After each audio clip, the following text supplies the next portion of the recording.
코스피가 1.5% 넘게 떨어졌습니다. 한국은행은 완화적인 통화 정책으로 경제 성장을 지원하겠다고 밝혔습니다. 문재인 정부 2기 내각 장관 후보자들에 대한 국회 인사청문회가 오늘부터 사흘 동안 열립니다.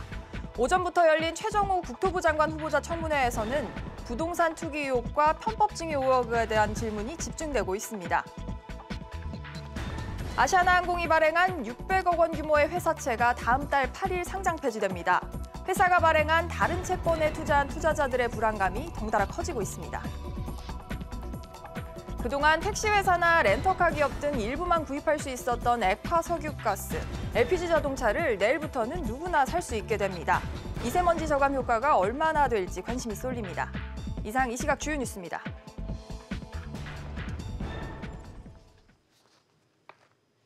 아시아나항공이 지난주 외부 감사인으로부터 감사 의견 한정을 받았습니다. 이 여파로 회사가 발행한 상장 채권, 즉 아시아나항공 86이 다음 달 8일 상장 폐지 수준을 밟게 됐는데요. 아시아나항공의 신용도에도 빨간불이 켜지면서 투자자들의 우려가 커지고 있습니다. 취재기자 연결하겠습니다. 엄하은 기자. 아시아나항공 회사채가 상장 폐지될 예정이라고 하는데 규모는 얼마나 됩니까? 네, 아시아나항공이 감사 의견으로 한정을 받으면서 600억 원 규모의 회사채인 아시아나항공 86이 다음 달 8일 상장 폐지됩니다. 회계연도 재무제표에 대한 감사 의견으로 부적정이나 의견 거절 또는 한정을 받은 회사의 채권은 상장 폐지 대상이 되는데요. 주식은 한정 의견을 받아도 관리 종목에 지정될 뿐 거래는 가능하지만 회사채의 경우 주식보다 높은 투명성이 요구되기 때문입니다. 이에 따라 아시아나항공 86은 이번 주 수요일까지 매매 거래가 정지되며 목요일부터 일주일간 최종 매매 기회인 정리 매매가 이루어집니다. 네, 이번 폐지로 회사 신용도에도 문제가 생길 것 같은데 특히 자산유동화증권에 대한 투자자들의 우려가 크다고요. 아시아나항공의 주력 자금 조달 창구는 매출 채권을 기반으로 한 자산유동화증권입니다.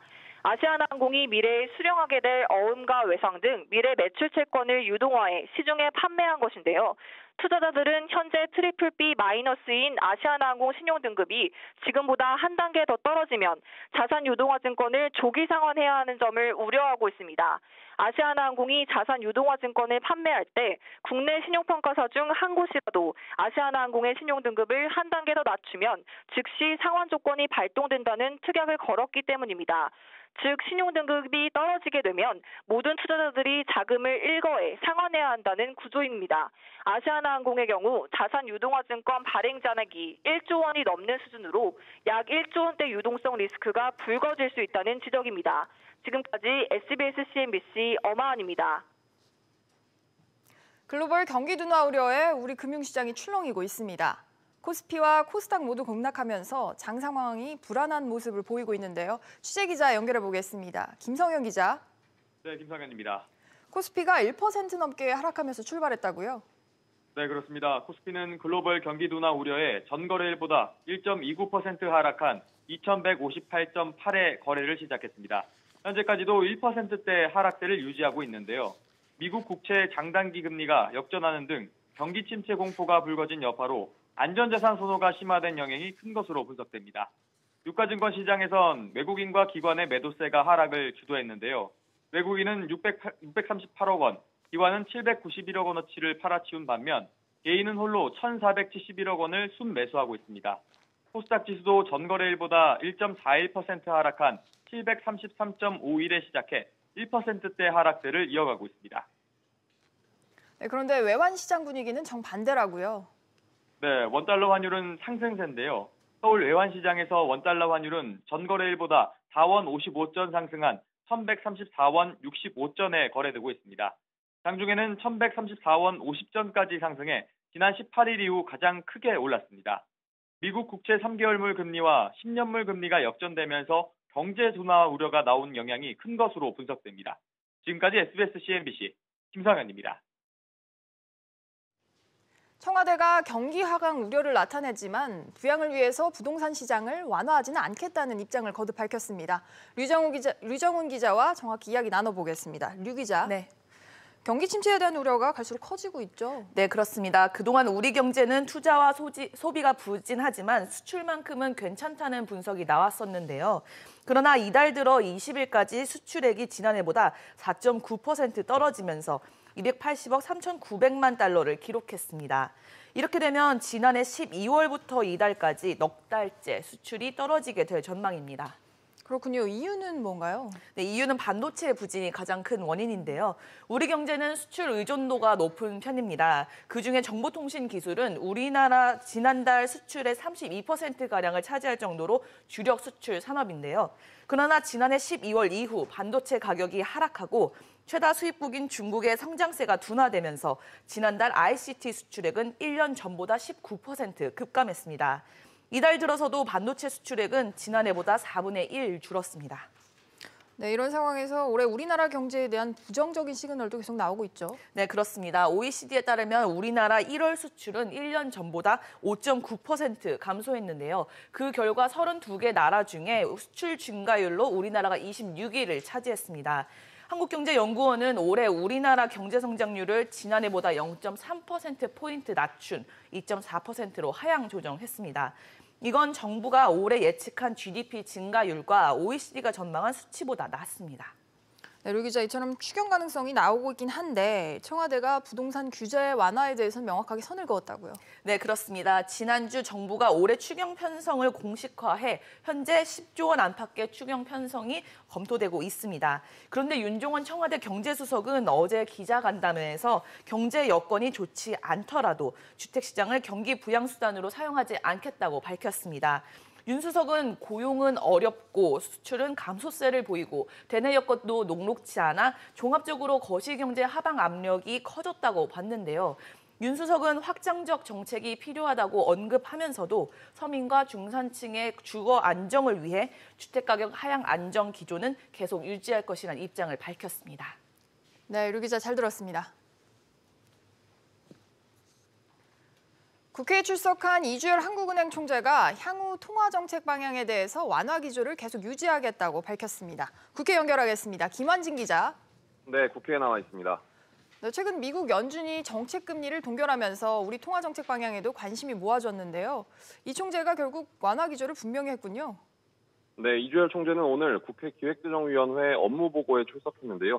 이 총재는 우리 경제의 안정적 성장을 뒷받침할 수 있도록 현재의 완화 기조를 유지하겠다고 밝혔습니다. 이 총재는 이어 새로 입수되는 지표를 바탕으로 통장과 물가의 흐름, 금융 안정 상황 등을 모두 면밀히 점검하면서 앞으로의 통화 정책을 운영할 계획이라고 덧붙였습니다. 네, 김 기자, 한국은행이 기준금리를 유지하는 이 배경에 대해서도 언급을 했다고요?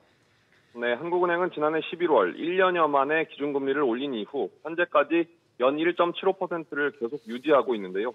이 총재는 우리 경제가 잠재 성장률 수준에서 크게 벗어나지 않은 성장 흐름을 이어갈 것으로 보이지만 미중 무역 협상과 영국의 유럽연합 탈퇴와 같은 대외 불확실성 요인이 여전하고 또 가계부채 둔화세가 얼마나 이어질지 등 금융 안정 상황 전개 추이를 좀 더 지켜볼 필요가 있는 점을 고려한 것이라고 설명했습니다. 이 총재는 또 최근 짙어지고 있는 글로벌 경기 둔화 조짐에 국제 금융시장의 변동성이 다소 높아졌다며 앞으로 국내 금융, 외환 시장에 미치는 영향을 예의주시하겠다고 밝혔습니다. 지금까지 국회에서 SBS CNBC 김한진입니다. 만기가 1년 미만인 단기 정기예금 잔액이 8년 만에 가장 큰 폭으로 늘었습니다. 한국은행에 따르면 예금은행의 1년 미만 정기예금 잔액은 240조 7,740억 원으로 1년 전보다 34조 3,030억 원 늘어서 지난 2010년 이후 증가폭이 가장 컸습니다. 기준금리가 오르면서 예금금리도 상승했고 또 경기가 좋지 않아 대기업들이 여윳돈을 장기 투자하는 대신 단기 정기예금에 넣은 점 등이 영향을 미친 것으로 풀이됩니다. 그동안 일부 계층에게만 허용됐던 LPG 차량 구매가 내일부터는 누구에게나 풀립니다. 자세한 내용 취재기자 연결해 보겠습니다. 최나리 기자. 네, 최나리입니다. 네, 최 기자, 액화 석유가스, 그러니까 LPG 차량이 드디어 일반인에게도 허용이 됐군요. 네, 내일부터 누구나 자유롭게 LPG 차량을 구매할 수 있습니다. 기존 차량을 LPG 차량으로 개조하는 것도 가능해집니다. 이번 판매 허용은 지난 13일 액화 석유가스의 안전관리 및 사업법 개정안 통과에 따른 조치입니다. 앞서 LPG차는 1982년 도입됐지만 지금까지 택시용 또는 국가유공자나 장애인용으로 한정돼 있었는데요. 정부는 미세먼지 감소 대책 중 하나로 최근 LPG 차량 일반 판매를 결정했습니다. 그렇군요. LPG 차량의 미세먼지 감소 효과는 어느 정도입니까? 산업통상자원부에 따르면 경유차와 비교했을 때 미세먼지 배출량이 13% 수준입니다. 상대적으로 배출량이 적다 보니 정부는 대기오염 완화를 기대하고 있습니다. 여기에 연료비가 30%에서 40% 정도 저렴한 장점이 있다 보니 소비자들의 관심이 모아지고 있습니다. 저 기자, 앞으로 시장 전망도 궁금한데요. 네, 소비자들의 선택의 폭은 넓어졌지만 관심과 기대만큼 시장에서 주목받을지는 불투명합니다. 우선 LPG 차량은 연비가 좋은 편이 아니고 충전소는 많이 부족합니다. 따라서 차값이나 연료비가 저렴하다는 장점만으로 소비자들의 마음을 사로잡기 어려워 보입니다. 이처럼 수익성을 담보받기 어렵다 보니 국내에서 현대기아와 르노, 삼성 두 곳 외에는 LPG 차량을 생산하지 않고 있는 점도 공급을 불안하게 하고 있습니다. 대기질 개선에 효과를 가져올지도 불투명한데요. 지구온난화를 일으키는 이산화탄소 배출량으로 따진다면 오히려 대기질을 악화시킨다는 연구 결과가 있습니다. 지금까지 보도국에서 전해드렸습니다. 자동차 보험을 가입한 차량 가운데 수입차의 비중이 10%를 돌파했습니다. 보험개발원에 따르면 수입차 비중은 2016년 8.8%에서 매년 증가해 지난해 말에는 11%를 기록했습니다. 수입차 운전자의 71%는 남성이고 연령별로는 40대가 32%로 가장 많았습니다. 20대에서 30대 중반 사이 청년들의 임대비용 부담을 대폭 낮추는 대출 상품이 출시됩니다. 취재기자 연결하겠습니다. 임종윤 기자. 네, 금융감독원에 나와 있습니다. 네, 임 기자, 먼저 이 상품에 대해서 좀 자세히 설명을 해주시죠. 예, 아직 공식적으로 구체적인 상품 내용이 나온 건 아닌데요. 지금까지 파악된 내용을 보면 일단 주택 구입용이 아니고 전세나 월세 임대 보증용으로만 대출 받을 수 있고요. 대상은 20세 이상 35세 이하 청년층입니다. 소득 기준으로는 가구 합산 연 7천만 원 정도가 대상이 될 것으로 보이는데 역시 가장 관심이 큰 게 대출 금리일 텐데요. 대략 2% 중후반으로 좀 현재 정해질 것으로 알려지고 있습니다. 지금 주택금융공사가 보증하는 일반 전세 대출 보증금리가 연 3% 초반에서 3.8% 정도 되니까 많으면 최대 1%포인트까지도 대출금리가 쌀 수 있는 그런 상품이 될 것 같습니다. 네, 그럼 대상자들이 얼마나 대출을 받을 수 있는 건가요? 지금은 보통 전세자금 대출이 보증금의 80%까지 되거든요. 예를 들어서 2억 원 정도짜리 전세에 이 청년들이 이제 들어간다. 그때 이제 대출을 받는다고 하면 1억 6천만 원까지 대출을 받을 수 있는 건데 만약에 이 상품이 이제 출시가 되고 이용을 할 수 있게 되면 이 가운데 거의 절반이죠. 7천만 원을 금리가 1%대 싸게 그렇게 대출을 받을 수 있으니까 그만큼 이 청년 입장에서 봤을 때는 이자 부담을 줄일 수 있을 것으로 보입니다. 네, 청년 전용 상품이라고 했으니까 전세나 월세가 너무 비싼 집은 또 해당이 안 되겠군요. 아무래도 그렇죠. 기본적으로 청년층의 주거비 부담을 낮춰주겠다 이 취지로 만들어진 상품이다 보니까 임대료가 과하게 비싼 곳은 대상에서 제외될 가능성이 큽니다. 현재 주택금융공사가 보증하는 전세 보증금이 서울 수도권이 5억 원 이하, 지방이 3억 원 이하인데요. 이걸 기준으로 보고 또 여기에 서울의 평균 전세값이 한 4억 원대 중반 정도니까 대략 이 정도 선보다는 좀 낮지 않겠냐 이런 얘기도 좀 나오고 있습니다. 월세 같은 경우는 최대 50만 원까지 대출이 가능하고요. 다만 이 상품이 3만 3천 명, 그러니까 총 1조 1천억 원 정도까지만 해당돼서 공급이 되기 때문에 이른바 한정판 상품입니다. 그러니까 5월쯤에 출시가 될 것으로 보이는데 만약에 나오게 되면 좀 서두르시는 게 좋을 것 같습니다. 지금까지 여의도 금융감독원에서 전해줬습니다. 사고 때문에 다치거나 사망할 경우 받을 수 있는 보험금을 재해보험금이라고 합니다. 하지만 자살, 즉 고의 사고일 경우에는 보험금 지급이 안 되는데요. 그동안 사인이 애매한 경우에는 보험사가 보험금 지급을 거절하는 경우가 다반사였습니다. 그런데 자살을 입증해야 하는 주체가 보험사라는 판단이 나왔습니다. 취재기자 연결하겠습니다. 이한나 기자. 네, 이한나입니다. 그러니까 보험사가 자살을 입증하지 못하면 보험금을 그대로 지급을 해야 된다는 거죠? 네, 그렇습니다. 한국소비자원의 소비자분쟁조정위원회가 내린 결론인데요. 지난 2015년 일산화탄소 중독으로 의식을 잃은 채 발견된 뒤 1급 장애 진단을 받고 치료 중 사망한 50대 남성의 경우입니다. 이 남성은 앞서 1996년에 1급 장애 진단을 받을 경우 5천만 원을 지급받는 보험에 가입했는데 보험사는 자살이라고 보고 상속인에게 보험금을 지급하지 않았습니다. 보험사 측 주장은 사망한 남성이 과거 정신과 치료 이력이 있고 번개탄을 피웠기 때문에 스스로 목숨을 끊었다고 본 겁니다. 그런데도 소비자원은 보험금을 지급해야 한다고 결론을 내렸는데 근거가 궁금합니다. 네, 핵심은 고의성의 입증 여부인데요. 사망자가 자살이라는 점을 보험사가 명확하게 입증하지 못하면 보험금을 지급해야 한다는 겁니다. 소비자분쟁위원회는 이번 사건이 자살이라고 보기 어려운 몇 가지 이유를 들었는데요.